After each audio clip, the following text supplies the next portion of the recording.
Hello everyone. In this class we'll be discussing Newton's law of motion. Now, Newton's law of motion, as we all know that we have two aspects of motion. We have the kinematics and you have the dynamics. Kinematics is the part that actually talks about the motion itself, like all this acceleration, velocity, speed, etc., etc. Whereas the dynamics is one that deals with what actually causes the motion, which is the force. And Newton's law of motion more of like tilt towards that side of explaining what is actually causing the motion. And Newton stated three laws that describe motion.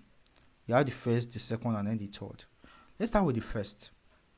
Now, Newton's first law of motion states that a body at rest or in uniform motion will continue to be at rest or in uniform motion unless it is acted upon by an external force.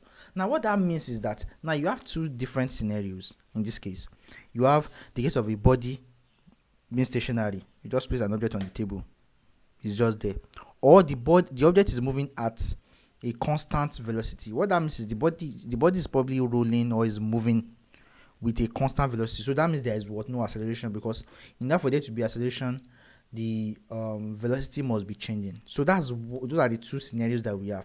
Now, what Newton is saying in this case is that if the object is at rest, it will not move. Nothing will change it unless something happens to it, unless you are applying a force to that object for it to actually change. And Newton's first law of motion is also saying that if the other object that was moving with constant velocity was not touched, nothing was happened to it, but nothing was done to it, it will keep moving in that same manner unless it is acted upon or something stops it. Something must change it. Power must change and something like that. So that's basically what first law of motion is. Just saying that if the state in which an object is in, the object tends to retain that state unless a force or something is done to it. And Newton's first law of motion is more like related to inertia. Now, what is inertia? Inertia is the ability of an object to resist changes in its state. Now, a state can either be a state of rest or a state of uniform motion. So that's why you might have a question that says, okay, Newton's first law of motion is about something. The answer is what? Inertia. Basically, all what Newton's first law of motion is talking about, Newton's first law of motion is talking about is what? Inertia. The ability of an object to resist changes in its original state unless it's acted upon by an external force. So that's basically what the Newton's first law of motion is talking about. So in this case, if an object is at rest, it will stay at rest unless it's acted upon by a net force. Or if an object is already moving, is in motion, a constant velocity, it will stay in that motion unless it's what? Or say if a force stops it. While an object that is already stationary, the only thing that can happen to it is what? If you apply a force on it and then the object starts moving. Whereas an object that is already moving with a constant velocity, if you apply a force to stop it or to increase its velocity, then in that case, naturally the object would not want to change. Which is one reason why you are applying those forces to the object to change its state. So that's basically what Newton's first law of motion is talking about. Now, for Newton's second law of motion, Newton's second law of motion is more related to acceleration, because what it states is that the acceleration of an object is directly proportional to the rate of change of velocity. That was not even actually the way he stated it. Basically, the way he stated the second law is that the rate of change of velocity of an object is directly proportional to the force applied. So what that means is that the rate of change of momentum. Newton's second law of motion says that the rate of change of momentum, so your momentum is like mv minus change in momentum is like mv minus mu, and they said rate of change of momentum, so you have to add time. Anytime you see rate is what? Per time. It's proportional to the force applied. Now, what this means now is that the applied force, the force that is actually causing the object to actually change the momentum, because momentum is largely due to change in velocity, because you are talking with the same object, and the same object will obviously still have the same mass. So what is not changing the momentum is what is basically the speed. So when you apply a force, or this is basically the velocity, when you apply a force on an object and the velocity changes, it will directly affect the momentum. Let's say, for example, let's say an object that was initially stationary, it will have a initial velocity of what? Of 0. Then after applying a certain amount of force, the object now start moving the velocity of 2 meter per second. So now this 2 meter per second is the final velocity. Now let's say the mass of the object is 5 kilogram, and then let's say the force was applied for a time period of, let's say, 2 seconds. So now you can say that what your momentum will be what? Mass times velocity. If you're not calculating your momentum, is now what they usually use to represent momentum is not m, is rho, something like rho, like p, like kind of stuff, is equal to mu. So and then you have, since the velocity is changing, so now you have what? 2 momentum. The momentum before you actually apply the force, and then the momentum after you apply the force. So to calculate the momentum before you apply the force, that will be what? Your mu. While to calculate the momentum before you apply the force, it is what? Mu. While you calculate the momentum after you've applied the force, it is what? Mv. That's the final momentum. So for this scenario now, so your mu is 5 times 0, while your mv is 5 times 2. This is what? 10. This is what? 0. Now that's why we said that what the rate of change of the momentum is directly proportional to the force. So what that means now is that to calculate that, you have mv, which is what? 10 minus mu, which is 0, all over the time interval. Now the time interval is the time period in which you are applying the force, which is what? Your 2 seconds. So you are going to have your force to be what? To be 5. Now your force is not directly 5. It's just like the rate of change of momentum is what? Is 5. Now don't forget that for every proportionality that you have, there's always a constant. So the way you have force to be proportional to the rate of change of momentum, there will be a constant. When you are trying to change this to an equality sign, there will be a constant, and the constant in this case is what? Is k. So you have what?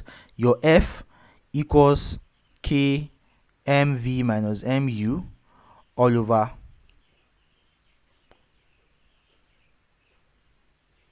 over change in t. Now for this particular for the relationship between force and change in momentum, rate of change of momentum, the k is 1. The k is 1, which is one of the reasons why you hardly see something like 0.2 times the old mv minus u and all. So it's 1, and anything times 1 is what? Is still that value. So that's how you have your force to be equal to what? Mv minus mu all over change in t. Now don't forget also that you can more like put everything in brackets, like collect all the like terms, so that you have what? Your force to be equal to what? M open bracket v minus u, everything all over what? Change in time. Don't forget that what am I saying? You know that v minus u all over change in time is same thing as what? Your acceleration, which is one of the reasons why you have what? F to be equals to what? Ma, mass times acceleration. So that's how they got that formula of what? Mass times acceleration. Do you get that? We're still going to talk about momentum after we've largely talk about all the 3 laws of Newton's law of motion.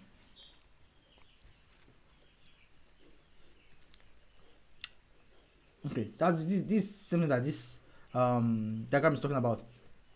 You have the force which actually causing the object to actually change is directly proportional to what? The mass times the acceleration, which is what? The acceleration of the new acceleration of the body after you've applied the force. These are just the two different scenarios that you can have when the body is at rest and when the body is, because initially when the body is at rest, the initial velocity is zero. Now when you apply the force, the velocity will increase. While the object is already moving and you're applying a force, that means you are either increasing the velocity of the object or you are reducing the velocity of the object. So those are two different scenarios you can have when when an object is at rest and when the object is like already moving.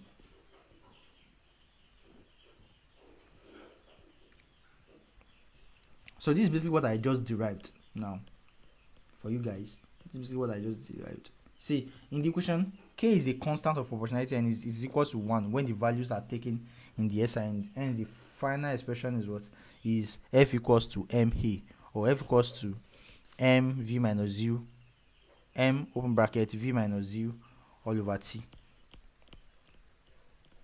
Now, for Newton's third law of motion.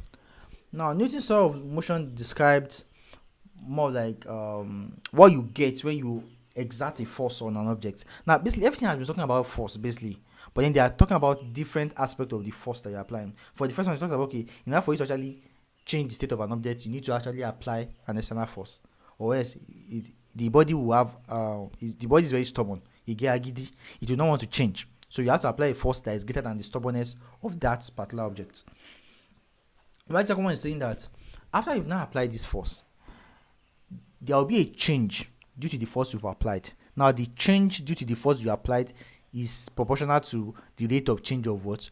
Of the so the change due to the force you applied. The change due to the force that you applied is proportional to the force applied. So the change due to the force you applied is the change in momentum. So there's another thing that the rate of change of that momentum is proportional to the applied force. That's for the second law of motion. Now for the third law, the third law is now talking about, okay, you've applied the force, a change has occurred. Now, what will be the reaction of the object after you've applied that force and it has changed?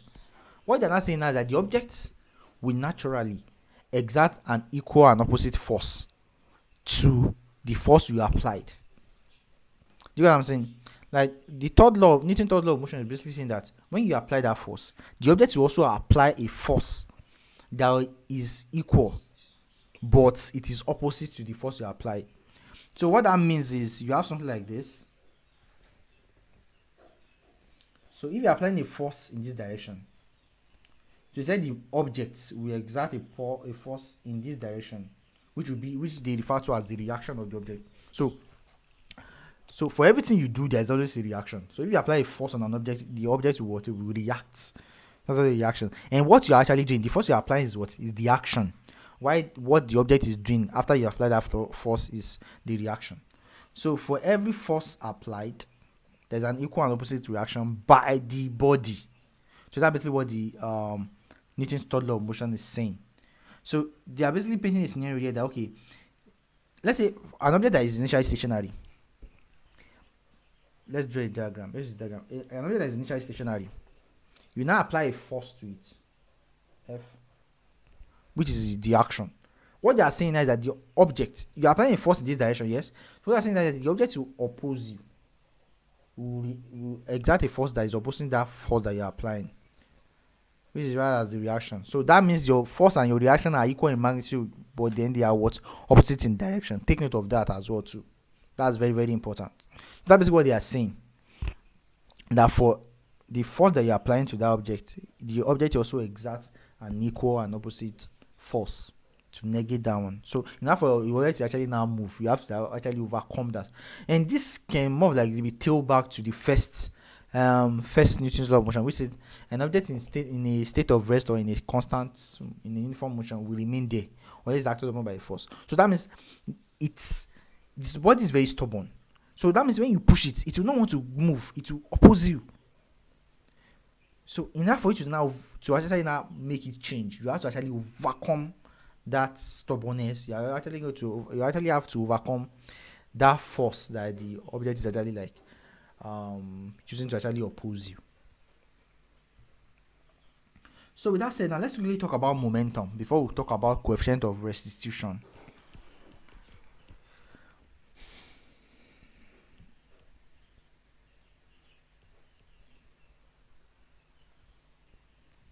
Now, as I briefly said before, that your momentum is what the product of what your mass times what times your velocity. Product of your mass times your velocity. And what's like the theoretical definition for momentum? Momentum is it's not like the intensity that the object gains when it's due to its velocity, due to its speed. That's basically what momentum means. It's just like the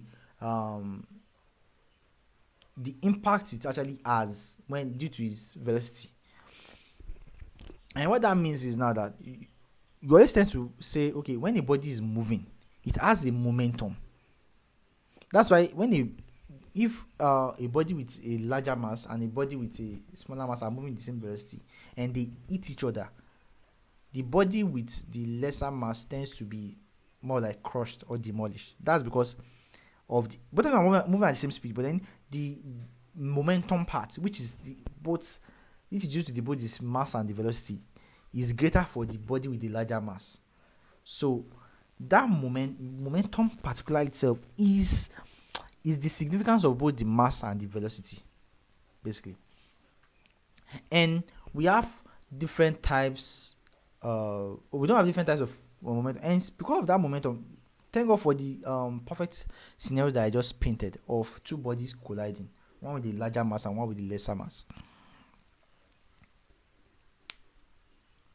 Now,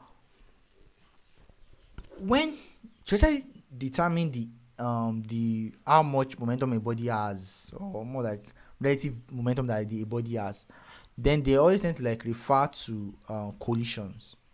So we have basically two types of collisions. The first is elastic collision. The second is inelastic collision. So now, as I said before, that we have two bodies. We have two different bodies with different momentum. Now, you have a body with its own momentum, you have another body with its own momentum. Now, when these two, I forgot to mention, before I jump to elastic collision and inelastic collision, let's talk about law of conservation of momentum first. Law of conservation of momentum.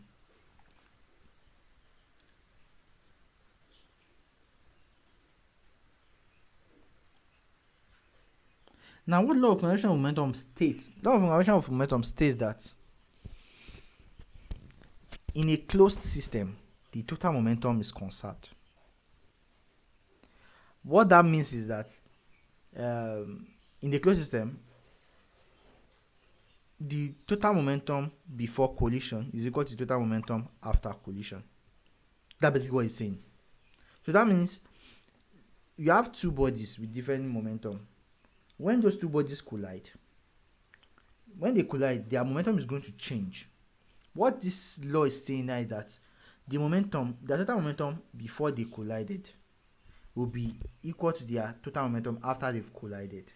So that's what it's saying. And it's always the same for everyone, whether it's inelastic or elastic. That the total momentum before collision is always equal to total momentum after collision. So that's what law of conservation of momentum is. So it's like you have a ball. Both of them are moving like this. This one is moving towards the right, ball A, ball B. This one is moving towards the left. So they collide. This is before. Now that they've collided, this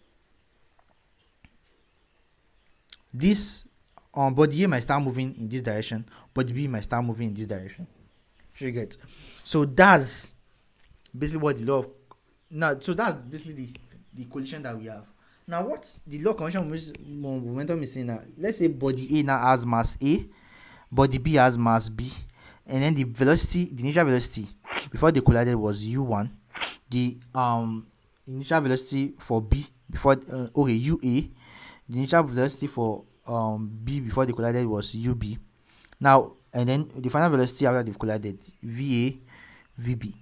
Now, what law of conservation of momentum is stating is that the sum of the momentum before collision, which is what?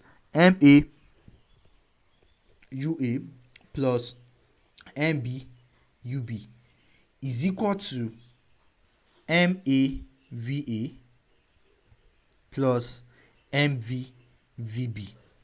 So this is what law of conservation of momentum. This is law of conservation of momentum. That's basically what the law of conservation of momentum is. It's just saying that the momentum before collision will always be equal to the momentum after collision. Now, for momentum, you have to actually be concerned about the direction, because momentum is a vector quantity. Why? Because of the velocity you are using.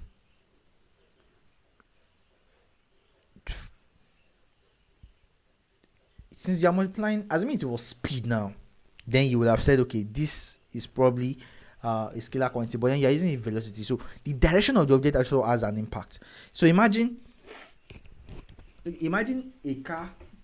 So imagine a car moving forward and then another car hitting it from the back. Like both of them are moving in the same direction. The impact will not be that significant. But imagine two cars are moving in opposite direction and then they hit each other.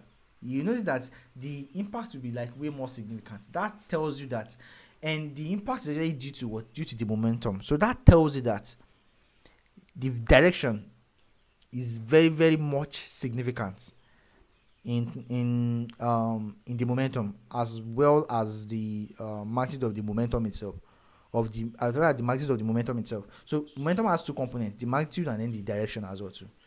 So it's a vector quantity. Take note of that. Don't forget, momentum is a vector quantity. Okay, now with that said, for law of conservation of momentum, now let's go back to the two different types of collision that we have, which is the elastic and the inelastic. For the elastic, let me clear this. Elastic, inelastic. Now in momentum, since we are talking about the velocity, any object that has velocity and has mass will always have a kinetic energy. Any object that, let me go over that again. Any object that has mass and velocity will always have kinetic energy, because kinetic energy is what? Energy due to the motion of the object. And for the object to have a velocity, that means it's what? As motion. So for elastic collision, the law of conservation of momentum applies to both elastic and inelastic collision. Let me go over that again. The law of conservation of momentum applies to both elastic and inelastic collision. What that means is that the total momentum before collision is usually equal to the total momentum after collision for both elastic and inelastic. So that means that momentum before, for elastic, is equal to what? Momentum after. The same thing applies for what? Inelastic. Momentum before is equal to momentum after. Now the difference now comes in what? In the kinetic energy. For elastic collision, the kinetic energy before collision is equal to the kinetic energy after collision, whereas for inelastic, the kinetic energy before collision is not equal to the kinetic energy after collision. Take note of all those things. Take note of all this. And then we are still going to come back to this when we are discussing about the coefficient of restitution. So take note of this. We have elastic and inelastic. For elastic and inelastic, the law of conservation of momentum applies to both of them. That means the momentum before collision is equal to the momentum after collision for both of them, while the difference comes in the total kinetic energy. That's the kinetic energy before collision and the kinetic energy after collision. For elastic, the kinetic energy before collision is equal to the kinetic energy after collision, while for inelastic, the kinetic energy before collision is not equal to the kinetic energy after collision. So with that said, now let's go to what? The coefficient of restitution.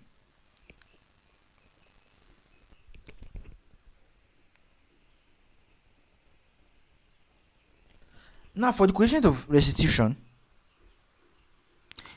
the coefficient of restitution is basically what? The ratio of the speed after collision to that of what? Before collision. So that means you have something like this.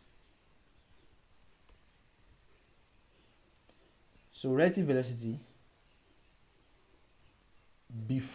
after collision to relative velocity before collision. That's your coefficient of restitution. So you don't need to set yourself. So that means the relative velocity, your coefficient of restitution is more like your v1 minus v2 all over your u1 minus u2. So it's relative. So that means you have to And don't forget that I told you that for since you're dealing with velocity, you have to consider the direction. So let's say maybe two bodies are moving in the same direction now. Like after collision, they are moving in the same direction. So that means you're going to have V1 minus open brackets minus V2. I hope you get. So you have to consider the direction when you are calculating coefficient of restitution. So that's what it means. Coefficient of restitution basically just says that what it's basically all about what the ratio of the relative velocity after collision to before collision, A over B, after over before. Just take note of that. And for a perfectly inelastic collision, the coefficient of restitution is 0. Take note of this. For a perfectly inelastic collision, the coefficient of restitution is 0. While for, because now we have ideal situation, we have real situation. In the real sense, nothing can be perfectly inelastic. It's because there will be some energy lost, and nothing can actually be perfectly elastic as well. So for a perfectly inelastic collision, the coefficient of restitution is 0, while for an unideal or real inelastic collision, it is E is usually greater than 0, but it's usually less than 1. But then for an perfectly elastic collision, the E is equal to 0. So basically, for perfectly elastic collision, we have E to be 0. For perfectly inelastic collision, we have E to be equal to 0. While for perfectly elastic collision, we have E to be equal to what? To be 1. And then for the real inelastic collision, we have E to be between 0 and 1. Just take note of that. So that's that for Newton's law of motion, momentum, and coefficient of restitution. So on to solving questions, and then we treat the solutions in the class. See you guys there.